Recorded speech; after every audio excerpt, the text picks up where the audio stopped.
नमस्कार। कौन बनेगा मुख्यमंत्री चुनावी विशेष में आपका स्वागत है, क्योंकि एक नहीं 5 राज्यों के लिए आपको बड़े ओपिनियन पोल के आंकड़े देने वाले हैं। क्योंकि 1 अगस्त के लिए नया ताजा सर्वे सामने आ रहा है। आखिर उत्तराखंड की 70 विधानसभा सीटों के लिए नया आंकड़ा क्या है?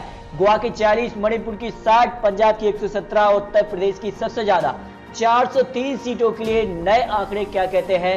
2022 में क्या कुछ होने वाला है, क्योंकि ज्यादा वक्त बचा नहीं है। गोवा में फरवरी मार्च में चुनाव होने वाले हैं और जल्द तारीखों का ऐलान होगा।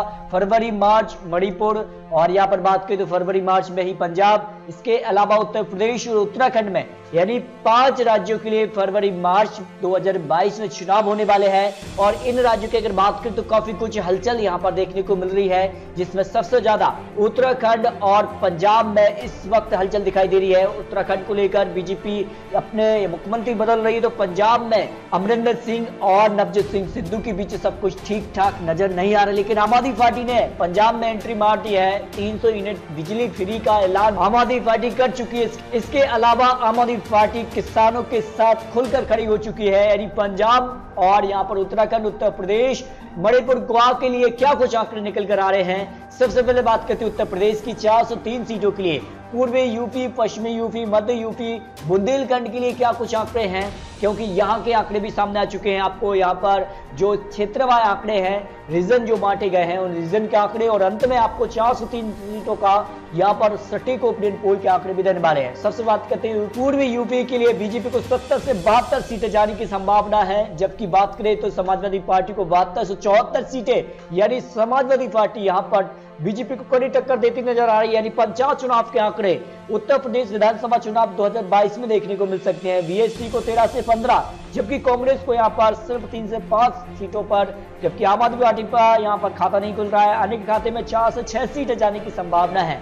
अब बात करते हैं पश्चिमी यूपी के लिए 36 से 38 सीटें बीजेपी के पक्ष में, जबकि समाजवादी पार्टी यहाँ पर जमकर बीजेपी से आगे निकल रही है और कहीं ना कहीं उनको फायदा होता नजर आ रहा है। समाजवादी पार्टी को 66 से 68 सीटें यहाँ पर मिलने की संभावना है, जबकि बीएसपी को बात करें तो 24 से 26 सीटें यहाँ पर मिल सकती है। जबकि कांग्रेस के लिए यहाँ पर 3 से 5 सीटें, अन्य की बात करें तो अन्य को भी यहाँ पर 2 से 4 सीटें मिलने की संभावना लगाई जा रही है। मध्य यूपी का हाल क्या है? मध्य यूपी में समाजवादी पार्टी और बीजेपी के बीच जमकर टक्कर देखने को मिल रही है।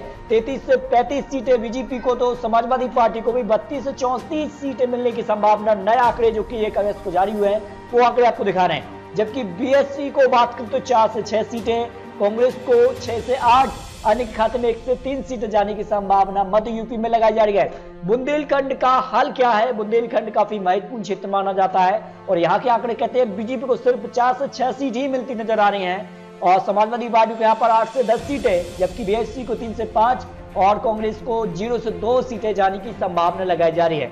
यानी रीजन वाई आंकड़े आपको दिखाए हैं। अब आंकड़े दिखाते हैं आपको सभी 403 सीटों के लिए, जो ओपिनियन पोल के आंकड़े 5 राज्यों के लिए निकल के सामने आए हैं। डीवी लाइव के आंकड़े आपको दिखा रहे हैं। यहाँ पर बात करें तो बीजेपी को करीब 143 से 151 सीटें, यानी जबरदस्त नुकसान बीजेपी को दिखाई दे रहा है। 300 पार का नारा बीजेपी लेकर चल रही है। अमित शाह और योगी आदित्यनाथ ने ऐलान कर दिया है कि इस बार वो 300 पार जाने वाले हैं, लेकिन आंकड़े तो इस वक्त दिखाई दे रहे हैं बीजेपी को 143 से 151 सीटें डीवी लाइव के अनुसार। जबकि समाजवादी पार्टी की अगर बात करें तो यहाँ पर 178 सीटों से लेकर 186 सीटों तक समाजवादी पार्टी पहुंचती नजर आ रही है। आज चुनाव तो इस तरह के आंकड़े बन सकते हैं। जो आंकड़े हैं बीएसपी को बात करें तो करीब 44 से 52 सीटें यहाँ पर बीएसपी के खाते में जाने की संभावना है। कांग्रेस को 12 से 20 सीटें, ज्यादा फायदा नहीं हो रहा है कांग्रेस को। यानी 2017 के मुकाबले अगर आंकड़ों में बात करें तो सबसे ज्यादा फायदा इस वक्त समाजवादी पार्टी को दिखाई दे रहा है। इसकी झलक हमने पंचायत इलेक्शन में भी देखी थी, जिस प्रकार से समाजवादी पार्टी को सबसे ज्यादा यहाँ पर वोट मिले थे। इसके बाद अगर बात करें तो अन्य के खाते में भी यहाँ पर बात करें तो 7 से 13 सीटें जाने की संभावना लगाई जा रही है। ये आपको उत्तर प्रदेश के लिए आंकड़े दिए हैं। लेकिन अगर उत्तराखंड की बात करें तो 70 सीटों के लिए उत्तराखंड के लिए जो नया ओपिनियन पोल है, इसमें 26 से 28 सीटें बीजेपी को इस वक्त दिखाई दे रही हैं, जबकि कांग्रेस को 40 से 42 सीटें, यानी कांग्रेस की उत्तराखंड में वापसी होती नजर आ रही है।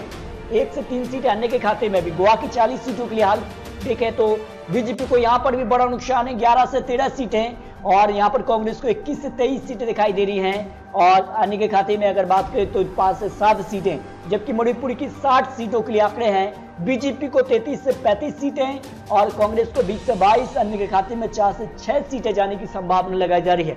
यानी मणिपुर में बीजेपी अपनी सरकार में वापसी करती नजर आ रही है। लेकिन पंजाब का हाल क्या रहा है?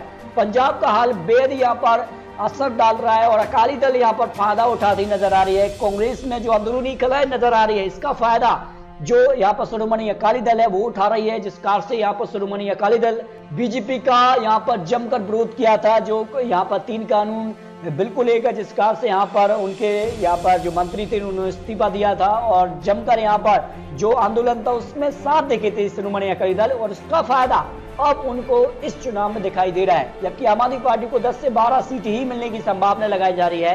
कांग्रेस को 63 से 65 सीटें, यानी कांग्रेस अब भी सरकार में वापसी कर सकती है पंजाब के लिए जो आंकड़े निकल कर आ रहे हैं।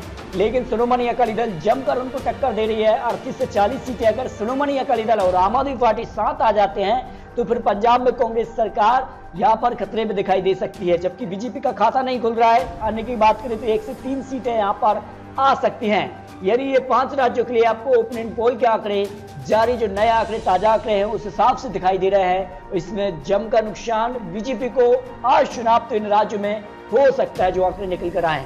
लेकिन ये तो चुनावी आंकड़े, चुनावी अनुमान है। आने वाले समय में क्या होगा, क्या होने वाला है, ये तो आने वाला वक्त ही बताएगा। लेकिन बहुत जल्द आपको और भी बड़े न्यूज़ के आंकड़े देने वाले हैं। तो अगर आपने चैनल को सब्सक्राइब नहीं किया है तो चैनल को सब्सक्राइब कीजिए।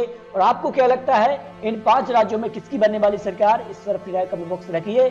मिलते हैं और अधिक महत्वपूर्ण जानकारी के साथ, तब तक के लिए जय हिंद।